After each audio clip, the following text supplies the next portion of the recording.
चलिए तो अब स्टार्ट करेंगे अपना टॉपिक प्रो राटा अलॉटमेंट। देखो बेटा, प्रो राटा अलॉटमेंट में क्या होता है कि सपोज करो कि एक कंपनी ने इशू किए हैं 60,000 shares of ₹10 each at a premium of ₹2। ठीक है, और एप्लीकेशन है 3+2, ₹2 का प्रीमियम है, अलॉटमेंट है ₹3 का, फर्स्ट एंड फाइनल कॉल है ₹4 की, तो 10+2 हो गए। Public applied 75,000 shares. देखो कंपनी ने इशू सिर्फ 60 किए हैं, लेकिन पब्लिक की तरफ से जो ऑफर आ गया वो आ गया 75,000 शेयर्स का, लेकिन कंपनी सिर्फ इशू 60,000 ही करेगी, यानी कि पैसा लोगों ने 75,000 के हिसाब से दे दिया है एप्लीकेशंस पे, लेकिन कंपनी इशू 60,000 करेगी। अब देखो कैसे हुआ। ए कैटेगरी में 40,000 अप्लाई किया गया था, उनको पूरे 40,000 शेयर इशू कर दिए। बी कैटेगरी में 25,000 एप्लीकेशन आई थी, उनको 20,000 इशू की गई हैं, और सी कैटेगरी में 10,000 एप्लीकेशन आई थी, उनको निल कर दिया, यानी उनको कुछ भी नहीं दिया। तो 75,000 टोटल अप्लाइड हुए थे, 60,000 कंपनी ने इशू किए हैं। अब जिनका निल हो गया ना, मतलब जिनको 10,000 का पैसा तो हमारे पास आ गया, लेकिन हमने उनको शेयर कुछ नहीं दिया है, कंपनी ने कुछ शेयर नहीं दिया, तो उनका पैसा कंपनी क्या करती है, रिफंड कर देती है। क्या करती है, रिफंड कर देती है। और एक बात और समझो कि जैसे मान लीजिए यहाँ पर तो जितने लोगों ने अप्लाई किया था शेयर्स के लिए, उतने शेयर उनको दे दिए, पर देखो यहाँ पर देखो 25,000 शेयर के लिए अप्लाई किया गया है, मतलब पैसा 25,000 शेयर्स पे आ चुका है, लेकिन इशू सिर्फ 20,000 पे किए गए हैं। तो यहाँ पर क्या होता है कि कंपनी ये बोलती है कि जो भी आपने यहाँ पर एक्स्ट्रा पैसा दिया हुआ है ना शेयर का एप्लीकेशन पे, वो हम आपको रिटर्न नहीं करेंगे। आप एक काम करिएगा, जब आप अलॉटमेंट हम ड्यू करेंगे ना, तो उस टाइम वो पैसा आपका हम अलॉटमेंट पे एडजस्ट कर लेंगे। देखो कभी कभी क्या होता है कि कंपनी ये बोलती है कि आपका जैसे मान लीजिए अलॉटमेंट पे भी एडजस्ट हो गया, लेकिन फिर भी आपके पैसे एक्स्ट्रा बच रहे हैं, तो वो कॉल्स पे सिर्फ तभी एडजस्ट होंगे जब क्वेश्चन में कहा गया है कि अब अलॉटमेंट का जो बचा हुआ पैसा है, जो अलॉटमेंट पे एडजस्ट करने के बाद भी बच गया है, उसको कॉल्स पे एडजस्ट करिए। तभी क्वेश्चन में अगर गिवन है कि उसे कॉल्स पे एडजस्ट करना है, तभी कॉल तक वो एडजस्ट होगा, अदरवाइज अलॉटमेंट पे एडजस्ट करने के बाद उसको हम रिफंड कर देंगे। समझ रहे हो आप? जैसे मान लो यहाँ पे 5,000 शेयर की एप्लीकेशन जो है वो ज्यादा आई हुई है, उनका एप्लीकेशन मनी ज्यादा आया हुआ है, वो पैसा हम अलॉटमेंट पे एडजस्ट करेंगे। लेकिन सपोज करो कि उसके बाद भी वो एक्स्ट्रा पैसे बच गए हैं, तो वो कॉल्स पे तभी एडजस्ट होंगे जब क्वेश्चन में कहा गया है। अगर क्वेश्चन में नहीं कहा गया तो अलॉटमेंट के बाद जितना भी एक्सेस अमाउंट आपका बचेगा वो हम सारा रिफंड कर देते हैं, वो कंपनी सारा रिफंड कर देती है। अब देखो 1 शेयर होल्डर जिसको 200 शेयर अलॉट किए गए थे, जो कि कैटेगरी 40,000 में था, यानी ए कैटेगरी में था, जिसको 40 मिले, उसने फर्स्ट कॉल पे कर दी अलोंग विद अलॉटमेंट। उसने अलॉटमेंट के साथ ही फर्स्ट कॉल पे कर दी है। और एक शेयर होल्डर है जिसको अलॉट हुए हैं 600 शेयर, उसने फर्स्ट कॉल पे ही नहीं करी है, उसके शेयर फोरफीट हो गए हैं। और 500 शेयर री इशू हुए हैं एज फुल्ली पेड फॉर 11, यानी फुल्ली पेड और 11 पे री इशू, यानी प्रीमियम पे री इशू है।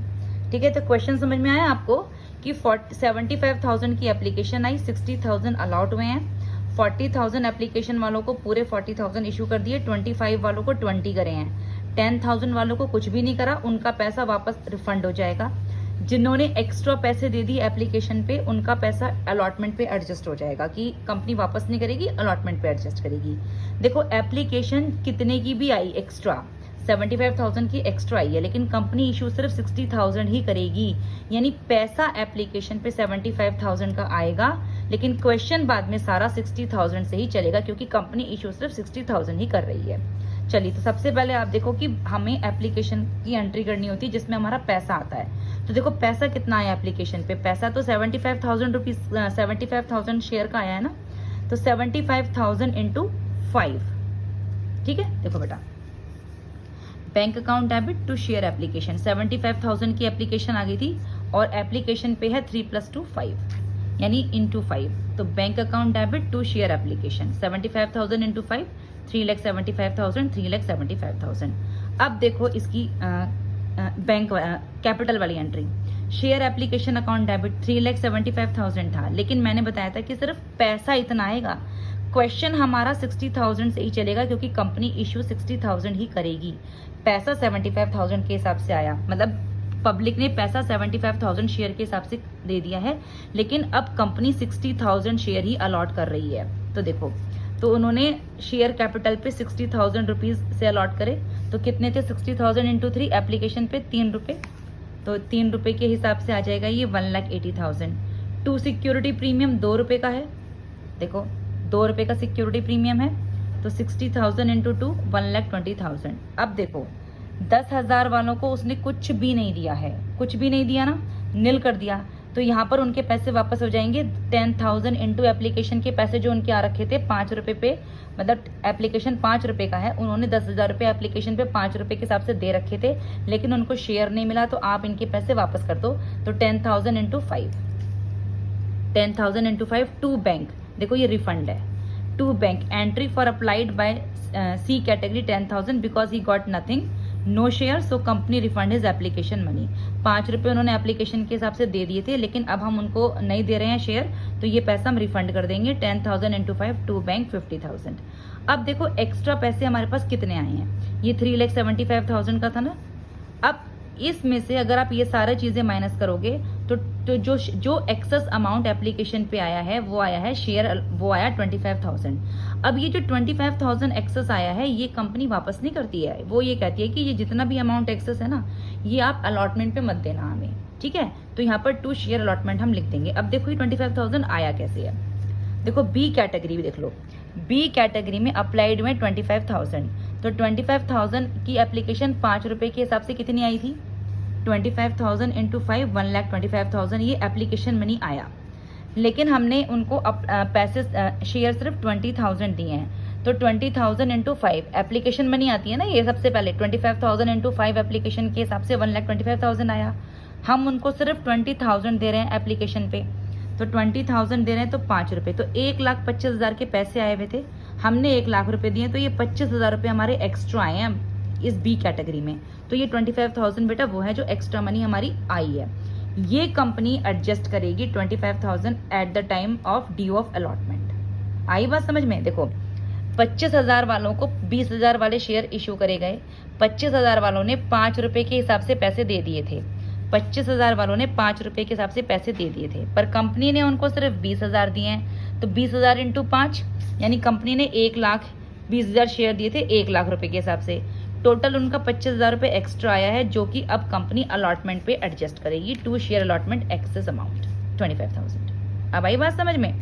चलिए तो अब हम करते हैं अपना अलॉटमेंट ड्यू। और ये मैंने बताया था आपको कि अगर क्वेश्चन में मेंशन है कि excess amount adjust on allotment and on calls, अगर उसको कॉल पर भी एडजस्ट करना है तभी आप कॉल पर एडजस्ट करेंगे, अदरवाइज अलॉटमेंट पे एडजस्ट ही रहेगा, और उसके बाद जितना भी रिमेनिंग अमाउंट रह गया है वो रिफंड हो जाएगा किस पर, वो कंपनी वापस कर देगी, उसको कॉल्स पर एडजस्ट नहीं करेगी। ये एक इंपॉर्टेंट नोट है, ठीक है बेटा, कि अगर क्वेश्चन में गिवन है कि एक्स्ट्रा अमाउंट अलॉटमेंट पे एडजस्ट करने के बाद भी आपका बच जाता है, ये जो हमारा एक्स्ट्रा अमाउंट आया है ना 25,000, अगर अलॉटमेंट पे एडजस्ट करने के बाद भी ये बच जाता है तो इसे कॉल्स पे सिर्फ तभी एडजस्ट करेंगे जब क्वेश्चन में कहा गया है, अदरवाइज फिर हम इसे रिफंड कर देंगे। चलिए अब अलॉटमेंट ड्यू कर लेते हैं अपनी। तो share allotment account debit to share capital, देखो मैंने बताया था क्वेश्चन 60,000 से ही चलेगा अब, ठीक है, सिर्फ बैंक में पैसा 75,000 से आएगा, लेकिन कंपनी 60,000 ही इशू कर रही है, तो अलॉटमेंट की एंट्री हो जाएगी 60,000 इंटू 3, 60,000 इंटू 3 1,80,000, 1,80,000। अब देखो क्योंकि यहाँ पर ऑलरेडी एक एडवांस हमारे पास आ रखा था 25,000 का, जिसे कंपनी ने कहा था कि हम आपको eight the time of allotment इसे एडजस्ट कर लेंगे, तो अब देखो ये जो 1,80,000 था इसमें से हम ये 25,000 जो हमारा ऑलरेडी आ चुका है इसको माइनस कर देंगे, तो हमारी एंट्री कितनी आ जाएगी, हमारी एंट्री आ जाएगी टू शेयर अलॉटमेंट 1,55,000 की। कितनी आई है? टू शेयर अलॉटमेंट 1,55,000 की। अब देखो इस पे एक एडवांस आ रखा है कि एक शेयर होल्डर है जिसके पास 200 शेयर हैं और जो कैटेगरी ए में आता है उसने फर्स्ट कॉल दी है अलॉटमेंट के साथ ही, तो फर्स्ट कॉल कितने की है? 4 रुपये की, तो 200 इंटू 4 यानी 800 रुपये, तो 800 रुपये टू कॉल्स इन एडवांस उसने दे रखा है अलॉटमेंट पे, तो ये आ जाएगा टोटल बैंक अकाउंट में 1,55,800। ठीक है बेटा, दोबारा समझ लो, 1,80,000 का अलॉटमेंट था और कंपनी ने ये बोला था कि ये जो पैसा यहाँ पर एक्सेस आया हुआ है 25,000 रुपये, ये हम अलॉटमेंट पे एडजस्ट कर लेंगे, तो अब ये पैसा जो शेयर होल्डर हैं वो कम देंगे, तो 1,80,000 चाहिए था कंपनी को, लेकिन 25,000 ऑलरेडी एक्सेस आया हुआ है, वो माइनस करेंगे तो अलॉटमेंट पे 1,55,000 आ जाएगा। फिर एक कोई शेयर होल्डर है जिसके पास 200 शेयर हैं, उसने फर्स्ट कॉल दे दी है अलॉटमेंट के साथ ही, तो 200 इंटू 4 यानी 800 रुपये उसने फर्स्ट कॉल अलॉटमेंट पे दे दी थी। तो 2 कॉल्स इन एडवांस 800, टोटल आ जाएगा 1,55,800। ठीक है, चलिए अब फर्स्ट कॉल ड्यू कर लेते हैं। तो share capital account debit to share capital 60,000। First call कितने की है? 60,000 इंटू 4। अब देखो ये आ जाएगा 2,40,000, 2,40,000। ठीक है बेटा, अब इसकी एंट्री कर लेते हैं। तो बैंक अकाउंट डेबिट, इसमें दो चीज़ें हैं, एक तो हमने कॉल्स इन एडवांस पहले दे दिया इसका फर्स्ट कॉल का, वो कम करेंगे, एक एरियर है और 2 share first call. First call पे हमें 2,40,000 चाहिए, 2,40,000 चाहिए, 2,40,000 चाहिए। अब देखो, एक तो ये जो हमने एक 200 शेयर वाले ने फर्स्ट कॉल एडवांस में दे दी, वो कहेगा कि मैंने तो ऑलरेडी फर्स्ट कॉल के पैसे एडवांस में दिए हैं, तो आप इसे कम कर दो। चलिए, तो कॉल्स इन एडवांस को डेबिट कर दो 800 रुपये। ठीक है, ये रहा कॉल्स इन एडवांस 800। और एक है शेयर होल्डर जिसके पास 600 शेयर हैं, उसने फर्स्ट कॉल दी ही नहीं है, तो 600 इंटू 4 यानी कि 2400 का कॉल्स इन एरियर्स है। 600 इंटू 4 कॉल्स इन एरियर्स 2400।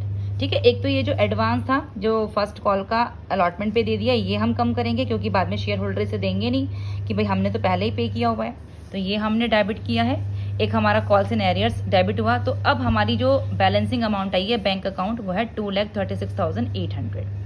अब वो ये कह रहा है कि जिसने 600 शेयर का फर्स्ट कॉल नहीं दिया है, उसके शेयर फोरफीट हो गए, 600 शेयर फोरफीट हो गए हैं। चलिए, तो share capital account debit 600 into 10 called up है। कॉल्ड अप 10 क्यों है? क्योंकि सारा का सारा हमने कंपनी ने कॉल कर लिया है फर्स्ट कॉल तक, फर्स्ट कॉल के बाद ही फोरफिट हुए, इसलिए ये पूरा 10 कॉल्ड अप आएगा। प्रीमियम नहीं लेती है कंपनी, अगर प्रीमियम रिसीव कर चुकी है तो प्रीमियम काउंट नहीं करती। तो 600 इंटू 10 6,000। कॉल्स इन एरियर था 2,400 रुपये का, ये रहा calls in arrears 2 share 4 feature 3,600। ये बैलेंस आया, ये कंपनी का प्रॉफिट होता है। ठीक है बेटा, अब आप देखो कि वो इसमें से री इशू कितने कर रही है। जो शेयर फोरफीट हुए 600, उसमें से वो सिर्फ 500 ही री इशू कर रही है, और वो भी प्रीमियम पे। फुली पेड है और 11 रुपये, यानी फुली पेड तो 10 है और वो कर रही है 11 रुपये पे, तो 1 रुपये का प्रीमियम है। 600 शेयर फोरफीट हुए थे, 500 री इशू करेगी सिर्फ, देखो वो भी प्रीमियम पे। तो bank account debit 2 share capital to security premium. Fully paid तो 10 है, 500 इंटू 10 1 रुपये का प्रीमियम है, तो 5,500, टोटल 500 इंटू 11, बैंक अकाउंट 5,500। अब आप देखो कि ये जो कंपनी का प्रॉफिट आया था ना, ये बेटा 600 शेयर का था, हमने रीइश्यू करे 500 शेयर। ठीक है, तो हमें प्रॉफिट भी 500 शेयर के लिए ही चाहिए, जो हम कैपिटल रिजर्व में ट्रांसफर करेंगे। तो 600 शेयर पे प्रॉफिट हमारा 3,600 का है, तो 500 शेयर पे प्रॉफिट हमारा 3,600 अपॉन 600 इंटू 500 3,000 का प्रॉफिट आ जाएगा। तो अब ये प्रॉफिट हम 3,000 कंसिडर करेंगे। 4 फीचर का कोई लॉस ही नहीं है, तो ये पूरा का पूरा 3,000 कैपिटल रिजर्व में ट्रांसफर हो जाएगा। Share 4 forfeiture account debit to capital reserve 3,000 3,000।